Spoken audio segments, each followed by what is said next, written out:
Okay, and today I'm going to transplant the plants that we started on March the 26th. So one of the ones that I started of the 8 that we started that day is Early Bird Red Lunchbox. This is an interesting one because it's a potato leaf. It's also a smaller one that does come on early. Its original name is Glacier, and which doesn't sound like something you'd really want to eat in the middle of the summer. But Glacier does have potato leaf structure, and if you can see how smooth most of the leaves are. There is one in here that doesn't come true to type, and it's the one on the far right of the box, and you can see that has what looks like a regular tomato leaf. It's serrated around the edge instead of being smooth like the rest of its siblings. So that one I'm going to go ahead and grow it because I always feel sorry for them. It's called a rogue. And normally you take the rogues out and you compost them. But I don't like to do that. And they usually throw some kind of tomato, and it's always interesting to see what you get out of it. So what I have done is prepared 32 2.5 inch pots. These are about 3 inches deep, or 2 7/8 inch deep. So that's about 2/3 of a standard coffee cup that you could, an 8 ounce coffee cup. So if you want to use a coffee cup as your containers, those do a really, really nice job. That's about the smallest thing that I'll put a tomato in because you want really, really good root development at this point. So you definitely want to put your tomatoes in something that's going to allow their roots to grow. You don't want to put 2 in, you want to put 1 per container. So the first thing I'm going to do, this has 32 different containers in it. This is a standard 10 by 20 inch grower's flat. And the first thing I'm going to do is take my finger and I'm going to poke holes all the way down to the bottom of each one of these containers. So you can see I'm getting all the way up into my knuckle, which is about the bottom. I'm almost touching the bottom. There's a little soil left at the bottom. This is not seed starting mix. This is transplant mix. It is not potting soil.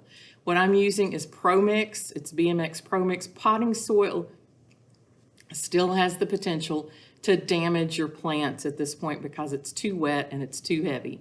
We're growing tomatoes.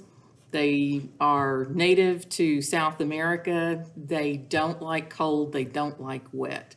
They are, out of the nightshade family, the one that you can grow the coolest. They do like to have their feet a little cooler than most eggplants and almost all of the peppers. So without any further ado though, we have these that I started in this box. If you do not feel comfortable that this is the first time that you have transplanted anything, you might want to just do what I do. I try to handle everything by the root.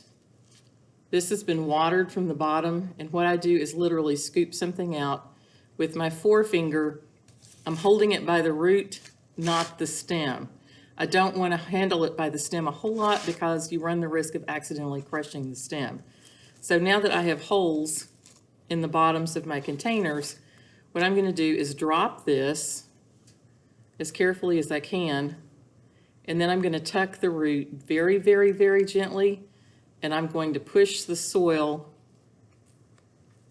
around it to hold it upright. They usually don't have any problems standing upright, and then later I'll go ahead and if I am, I like to have the soil all the way up to the top. If I don't, I'll go back and I'll add soil from a container that I have in the kitchen. I have extra soil usually available. So that's pretty much all there is to it. And once you get going really, really fast, you can do something that scares the fire out of people. I weave my fingers in between. If I want to do a whole one all at once, I'll weave my fingers in and out. And by this point, if you have 2 true leaves that are almost as big as the seed leaves in this size, you'll have root balls that will hold together. If you do this when they're younger than this, the whole thing will fall apart in your hand and you'll crush these. So it's actually safer to do it from the top. I've gotten used to dumping it out this way, and I'm sure that probably scares the little guys. So what I'm going to do is very gently disentangle them. Again, 1 per container, and I'm just going to keep repeating. Now at this point, there's my rogue. Here's one of my little rogues, and you can see that the leaves are very, very different from each other. Smooth is on this side, There's a smooth leaf. This one has the serrations that you can see that looks like a standard tomato leaf. So I know that this one's not probably going to throw fruit that are correct because its genes, got a throwback gene in it. It's mutated on me, and you see that a lot with these potato leaf varieties. They'll throw one that's what's called a regular leaf. So I'm going to go ahead and continue this. I don't have a whole lot of these. I didn't start a whole lot of these. This year I wanted to just use a little bit of seed. It's the first year I've tried this one, and I wanted to see how it did. So of course I didn't want to waste my seed and start a whole bunch of them. Now, before I forget what I've got, I have already labeled what these are going to be on good old-fashioned craft sticks. That's all this is. It's a cheap popsicle stick. I actually save popsicle sticks from people in the summer, probably not now that we have COVID-19 rolling around, but before all this came down, I did ask people to save their popsicle sticks for me, which I would then clean in Dawn dishwashing liquid and let dry out. So what I'm going to do is put this in the corner. I've used Sharpie marker, which is, you can water it and it will run eventually, but not usually before you get the little guys in the ground. So I'm going to give each one a label. And the reason that I give each one a label is because, first of all, I'm going to have two different varieties in this flat. So I have some that I just grew at like 12 out of each or 16 out of each. So I'm just going to transplant that many into these flats. And I will mark each one so that I know absolutely what they are when well, unless I do something with the stick, and I usually do have one where I'm going, I don't know what it is. It's cute though. So that may happen too. I did want to point out too that I had just watered these from the bottom. If I didn't tell you that, you want your soil to be moist. This soil is also moist. It's like seed starting. So when I hold this up and I squeeze, see, I can get some moisture out of it. It's not sopping wet, but it's damp enough. You don't ever transplant or plant, or what I was taught is into something dry. You always plant or transplant into moist soil because that's going to give you the best result. It means that you're not going to have plants that suffer from transplant shock. So now it is snowing outside the window today. It is, this is April the 14th, 2020.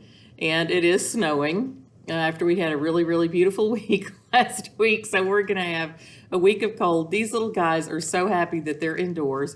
It's an interesting time to plant them if you are into moon signs, because this is what some people call the third quarter.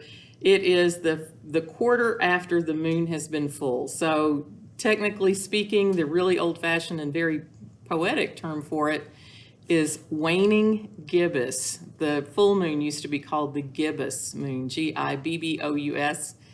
And the moon, the quarter before the moon is full is called waxing gibbous.